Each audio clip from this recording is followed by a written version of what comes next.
I have slain many enemies, and won many battles, and I tell you there is no great secret to success in war. No subtle trick or strategy that has saved my foes. I seek out the enemy, attack as soon as I am able, and with all the force at my command, rend his soldiers and smash his fortresses, leave only corpses behind me, and then move on. Thus my Primarch has taught me, and I find his wisdom has proved worthy on 100 battlefields.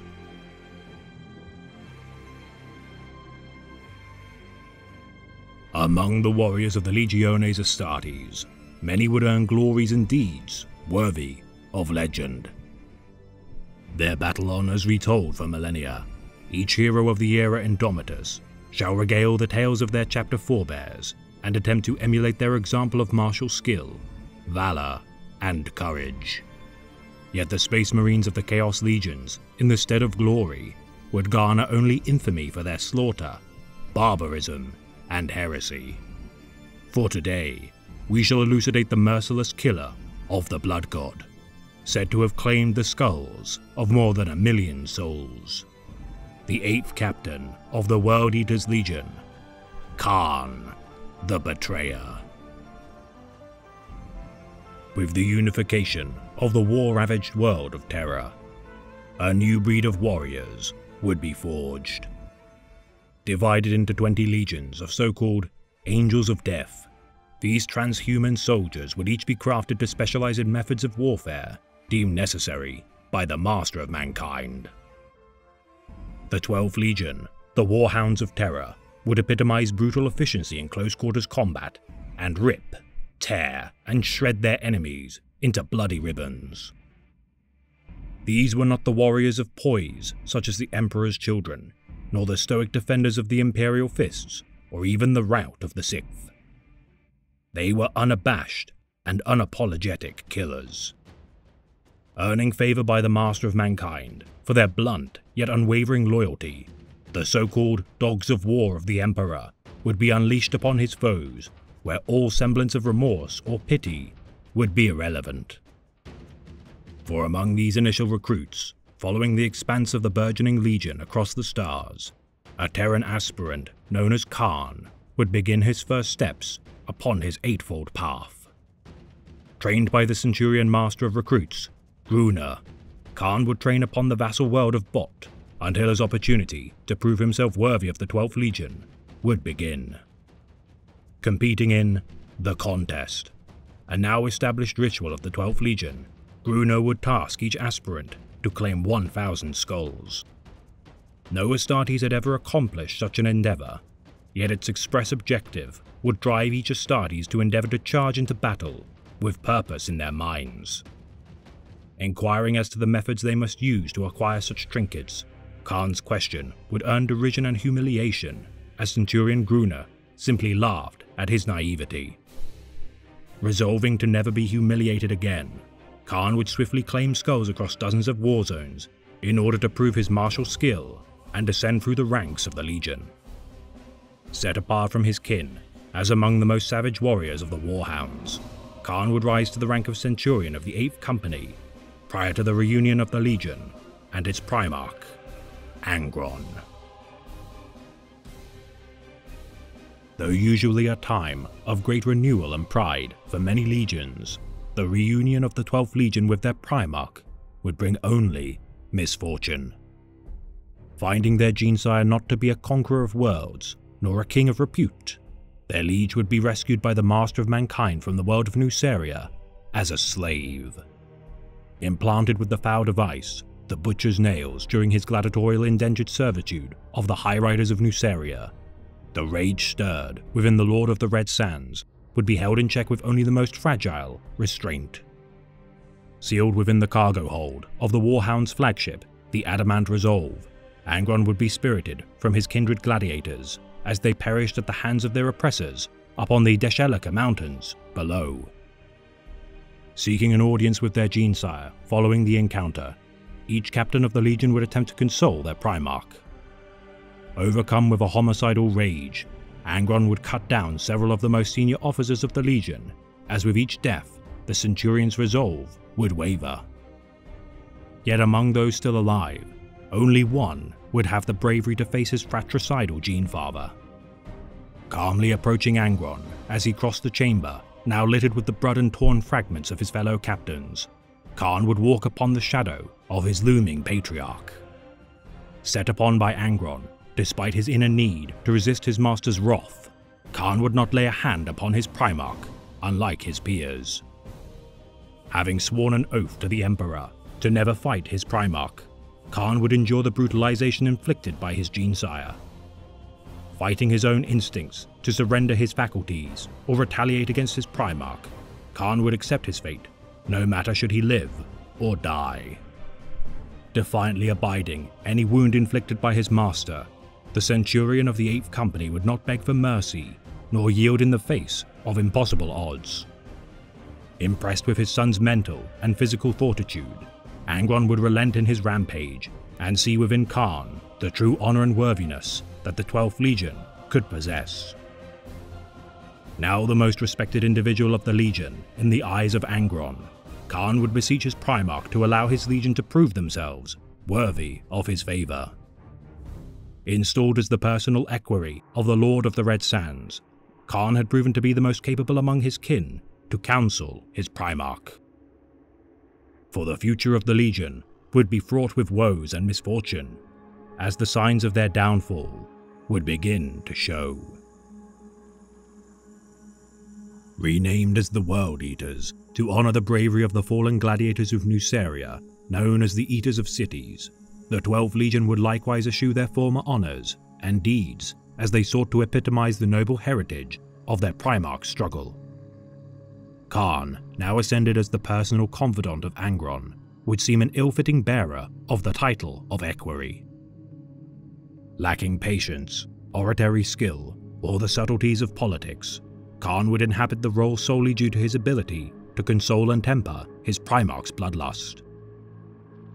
Always at the side of his master among the most dangerous of battles, any foe who would escape the wrathful strikes of Angron's weapons would be cut down by his stalwart lieutenant. Despite his attempts to allow the Legion to prove themselves the equal of their forebears in the eyes of their Primarch, the World Eaters would continue to fail to meet Angron's expectations. Abandoning his Legion, Angron would venture alone into the void of space, to which he would not be discovered for over 2 Terran Standard years. Convincing his Primarch to once again rejoin the Legion, Angron would reluctantly give his Legion one more chance to prove themselves worthy. Apothecary Garland Surlak would reverse engineer his Primarch's own Butcher's Nails cortical implants with technologies derived from the world of Genna, to which volunteers of the World Eaters would attempt to survive the integration surgeries of the Fel Archaeotech. All who attempted the procedure would perish, leading Angron to consider once again abandoning his men. Centurion Mago would attempt to destroy Apothecary Surlak's equipment after witnessing the horrors inflicted upon his kin and their descent into madness, yet Kharn would once again, with his actions, decide the fate of his Legion. Preventing the destruction of the Butcher's Nails copies, Kharn would undergo the procedure and through sheer force of will and endurance overcome untold suffering and pain to survive his implantation surgeries. Renewed with purpose in their successful implantation of their first World Eater into his ascended form, a further 1,000 Astartes would undergo the surgeries and survive. Reflecting and incorporating their Genesire's dour and aggressive disposition, the World Eater's descent into madness and blood fury would only worsen. Ripe prey for the Blood God, Khorne, the World Eaters had begun to walk the Eightfold Path in earnest, and with their Primarch's submission to his thirst for bloodshed and slaughter, their fate would be sealed upon the world of Istvan Free. Renewed with an all-consuming need to slay worthy foes in battle, Kharn would quickly gain the notice of the being known as Khorne with the dawn of the war known as the Horus Heresy. Joining his Legion in their massacre of their loyalist contingents upon the world of Istvan Free, Captain Kharn would be observed by the Lunar Wolf, Garviel Loken, to be steeped in a so-called dark madness as the two crossed blades in battle. Screaming, "I am the Eightfold Path," Kharn would, despite his savage might, be felled by Loken in battle, and be thrown onto the dozer blades of an armored tank. Refusing to die, Kharn would claw his way from under the tank's treads, despite his catastrophic injuries incurred from battle. Recovering from his wounds, Kharn would subsequently be dispatched to the world of Prospero in search of the so-called Moonwolf Sigil, once gifted to the Crimson King by Horus Lupercal, and begin his own personal quest to find a means of curing his mental ailments. Searching for mind-healing arcanum to help ease the suffering incurred by the Butcher's Nails, Kharn and his men would set upon the beleaguered survivors of the burning of Prospero, led by Captain Menez Calliston, for information. Interrogating Calliston, the Thousand Sons captain would reveal such devices to aid his affliction had been destroyed, yet would offer his own psychic powers to aid in his salvation whilst biding time to recover his weakened strength. Foreseeing Kharn's fate as the uncontainable, unthinking, and unstoppable conduit of the Blood God's wrath, Calliston would be horrified to see the future portents of such a terrible being. Refusing such an offer, Kharn would bludgeon Captain Calliston to death and return to his legion for redeployment. Joining with the Wordbearer's Legion for the despicable Shadow Crusade, the World Eaters would invade the realm of Ultramar to conduct a campaign of harrowing the innocent populace and draw out their protectors, the Ultramarines. During the campaign, the 13th Legion would ensnare the World Eater's Primarch, Angron, into a trap upon the world of Armatura, collapsing entire buildings on top of the foul Red Angel and his men. Damaging the Lord of Red Sand's chain axes, Angron would cast away his weapon, known as Gorechild, for its teeth had been ripped from their sockets, and its function was now unusable. Superstitious of repairing or inheriting weapons, the World Eaters would cite their Primarch's own culture of Nuceria, that to use a weapon discarded by another would bring bad luck to those who would bear them. Yet Kharn would observe the venerated weapon of his Genesire and recover its damaged parts from the battle. Demanding the Dark Mechanicum to restore it to its former glory, Kharn would order their tech menials to scour the aftermath of the battle for Gorechild's teeth, for they were forged from the fangs of Myca dragons, native to the world of Luther McIntyre. Unable to retrieve all the axe's teeth from the battlefield, Kharn would hammer shards from the skulls of fallen Myca dragons housed within the Conqueror's Museum of Conquest, and recover their teeth to improvise components for his newly restored weapon. Wielding the chain axe forevermore, the bite of Gorechild would sunder millions in the eras to come. For years, the World Eaters would harry the loyalists of the throne as the most barbaric and savage marauders the Imperium had ever faced. At the forefront of the final battle for the soul of the Imperium, the defenders of the Siege of Terra would observe firsthand the depravity to which the World Eaters had sunk.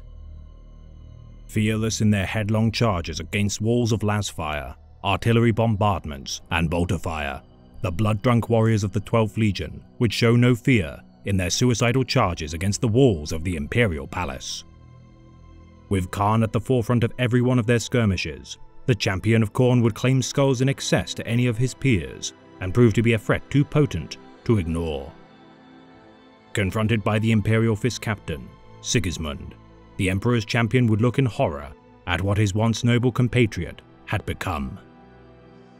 Once close during their joint campaigns of the Great Crusade, the Black Templar of the 7th had fought alongside Kharn within the gladiatorial pits of the Conqueror as his most trusted chain brother. Now a shadow of his former self, consumed with bloodlust and spasms of rage, Kharn would look upon the visage of his paragon opponent before the two would clash in battle.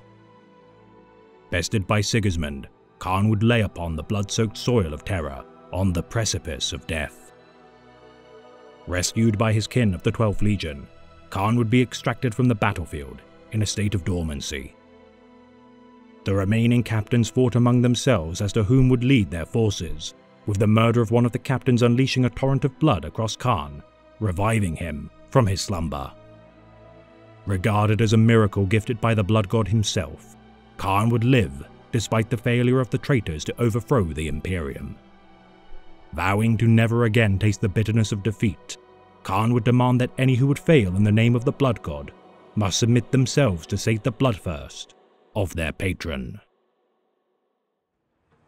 Retreating into the Eye of Terror, the World Eaters would lick their wounds as the shame of their defeat gnawed at their pride. With their Primarch banished from the material realm by the great angel, Sanguinius, the World Eaters would look to Kharn for leadership. Claiming the demon world of Scalafrax as their base of operations deep within the Ocularis Terribus, the once world of the Eldari would prove a prize worthy of competition between the traitor legions. Coveted by the Emperor's Children Legion due to its abundance of soul stones, it would not take long for a war for supremacy of the world to erupt. Engaging in bloody battles with Kharn at their vanguard, the conflict would cause the planet to be engulfed by an unnatural void-spawn squall of bitter cold. Agreeing to a ceasefire as both legions took shelter, the Astartes would be unable to endure the cold for more than moments before freezing to death. Enraged at the delay of his wrath for even a solar day, Kharn would turn on his kin within their shelters. Armed with a flamer, Kharn would burn his sheltered kin from their hovels and slay both his own men and the Emperor's children across the frozen surface. Fueled by a burning hatred of cowardice, Kharn would kill droves of World Eaters until being confronted by his own mentor, Centurion Gruna. Decrying his madness in his slaying of his own brethren, Gruna would mark him as the betrayer of his legion. Laughing at the accusation, Kharn had slain 1,000,000 souls in the name of his new patron, and had exceeded the ordained challenge of his former mentor as vindication of his deeds. Slaying Gruna with Gorechild, Kharn had proven himself to be the victor of the contest, and would not suffer reprimand, criticism, nor derision from lesser men. Disgusted at the weakness of his legion, the Chosen of Khorne would continue his murder spree across Scalafrax, and single-handedly fragment the loyalties of his legion. Scattering their ranks into small warbands of Khornate berserkers, the remnants of the 12th Legion would remain divided for the majority of their future wars across the stars. Said to have killed more of his kin than any other warrior across the stars, never has there been a more fitting attribution to an Astartes than that of the betrayer to Kharn. Hounding the galaxy for over 10 millennia, the betrayer of the World Eaters has assumed the title of the Chosen of Khorne, and in many ways exceeds even the prestige of his Primarch. His claimed skulls in battle, said to be piled high by the Blood God aside his bronze throne, the tally of Kharn the Betrayer increases 8-fold within each passing century. Bathed in the blood of his enemies, and rending his foes limb from limb with Gorechild, the favor of Khorne gifts Kharn with an aura of fell protection, as his offerings bring immense satisfaction to the Blood God.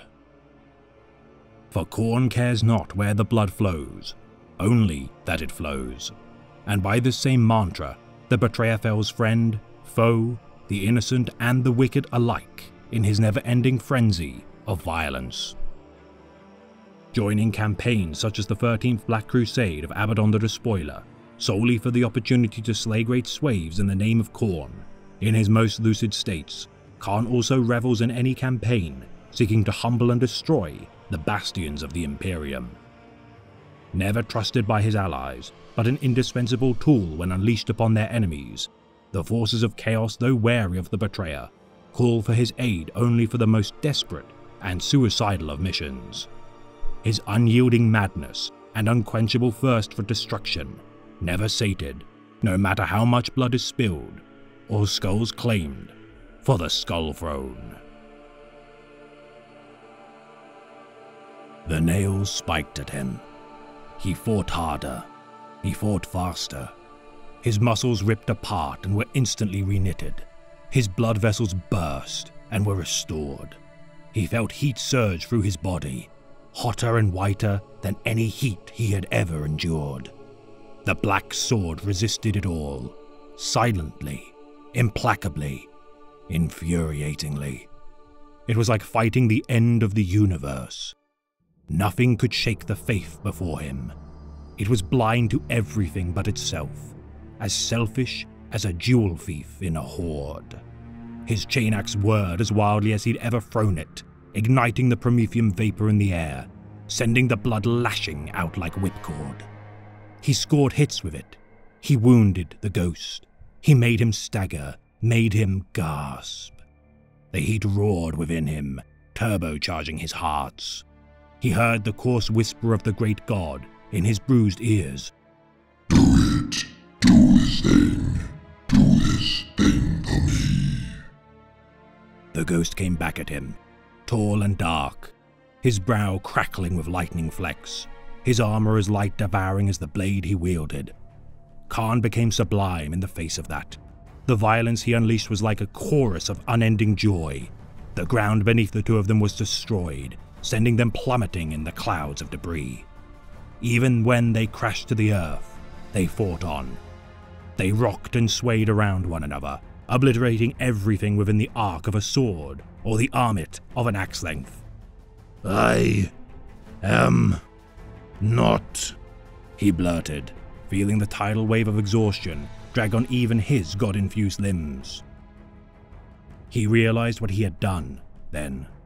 In the midst of his madness, even as the great god poured himself into his brutalized body, he knew what transformation had occurred. They had always told themselves, after Nuceria, that the Imperium had made the World Eaters. It had been their fault. The injustice, the violence, it had forged that lust for conflict, for the endless rehearsal of old gladiatorial games, like some kind of religious observance to long and justifiable dead deities. That given the excuse for their atrocity, every act of wanton bloodletting, they had done this to us. I am not. But now Khan saw the circle complete. He saw what 7 years of total war had done to the Imperium. He saw what its warriors had been turned into. He had a vision, even then, in the midst of the most strenuous and lung-bursting fighting he had ever experienced, of thousands of warriors in this very mold, marching out from fortresses of unremitting bleakness. Every one of them as unyielding and soul-dead and fanatical as this one, never giving up, not because of any positive cause in which they believed, but because they had literally forgotten how to seed ground. And he saw then how powerful that could be, and how long it could last, and what fresh miseries it would bring to a galaxy already reeling under the hammer of anguish without limits. And then he, even Khan the Faithful, shuddered to his core. I am not, he fought on, now out of wild desperation, because this could not be allowed to go unopposed. This could not be countenanced. There was still pleasure, there was still heat and honor and the relish of a kill well made, but it would all be drowned by this cold flood if not staunched here, on Terra, where their kind had first been made, where the great spectacle of hubris had been kicked off. He had to stand. He had to resist for humanity, for a life lived with passion, for the glorious pulse of pain, of sensation, of something. I am not, he panted, his vision going now, his hands losing their grip. As damaged. The black sword came at him, again. It was impossible, this way of fighting, too perfect, too uncompromising, without a thread of pity, without a kernel of remorse. He never even saw the killing strike. The sword edge hurled at him with all the weight of emptiness, the speed of eternity, so magnificent in its nihilism that even the great god within him could only watch it come. Thus was Khan cut down. He was dispatched in silence, cast to the earth with a frigid disdain, hacked and stamped down into the ashes of a civilization, his throat crushed, his skull broken, and chest caved in. He was fighting even as his limbs were cut into bloody stumps, even as the reactor in his warp-throbbing armor died out, raging and thrashing to the very end. But by then, that was not enough. The last thing he saw, on that world at least, was the great dark profile of his slayer. The Black Templar, turning his immaculate blade tipped down and making ready to end the last bout the two of them, would ever fight. Not as damaged, gasped Khan, in an agony greater than anything the nails could ever have given him, but with more awareness of the lucid cruelty of the universe than he had ever possessed before. As you. And then the sword fell, and the god left him, dead, amid the ruins of his ancient home.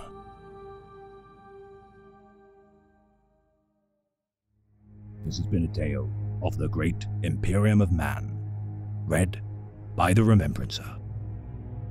The madness of rage is a chasm far deeper than any emotion, for the deeper you delve, the more violent and catastrophic your actions shall become.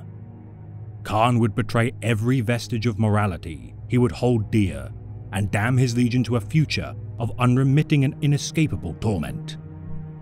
Look to his example, should the enticements of fury take hold, for there is no glory nor vindication to be found in harnessing such forces. While there is no sating the blood god's thirst, there is meaning to be found in duty. For only in resolute, stoic duty may you find peace everlasting.